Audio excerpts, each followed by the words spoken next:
Hi, I'm Mary Phillips. This is Mackenzie. I'm gonna be doing like a very natural, full brow on Mackenzie, very polished. She did have some microblading done a couple years ago, so you always wanna take that into consideration, making sure that you blend that really well with the colors that we're gonna be choosing today. So I'm gonna start with the brow and lash brush and the brow scissors. And I'm gonna brush the hairs up. And I'm just gonna kind of snip little hairs. I don't wanna cut all the way across because I really want that like feathery look.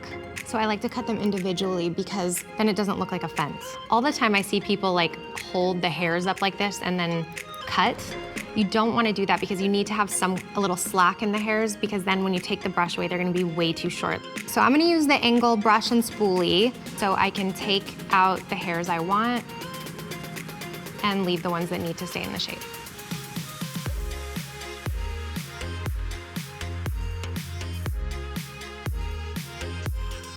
Now I'm gonna go to the other side and do that as well.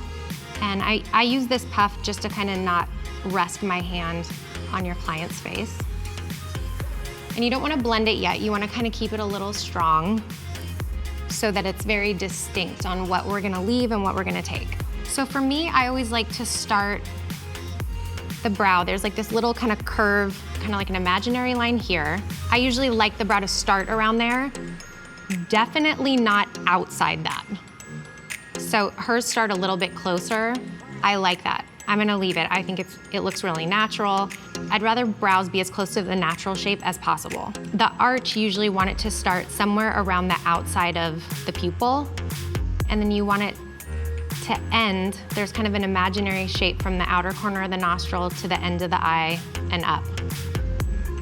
If the brow goes too far outside that, it can tend to drag the eye down. And next I'm gonna take my slant tweezer and I'm just going to kind of take away any hairs we don't need. And you always wanna grab the hair as close to the base as possible and pull in the direction of the hair growth. So I'm just going along the top first and removing any little hairs. These tweezers are so amazing, the slant tweezer. Not only does the slant just perfectly fit against the skin, but the tips are hand filed, so they really grip and grab every little hair.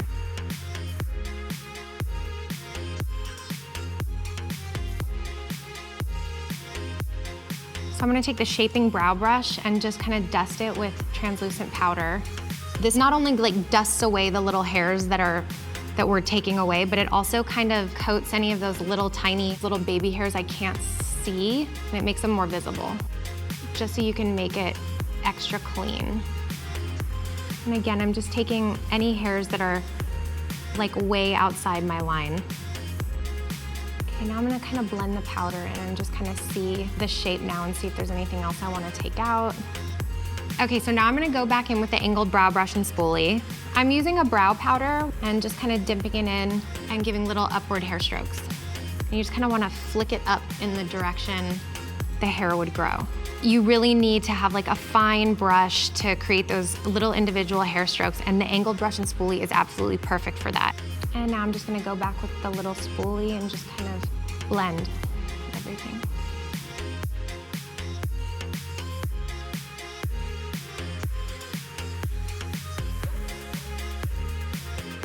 Okay, now I'm gonna take the brow and lash brush, and I have some eyebrow gel on here, and I'm just gonna finish the look by brushing her brows up.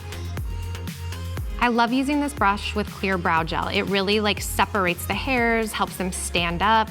It's just the perfect brush. So now we have a complete look. Natural and full, but nice and polished.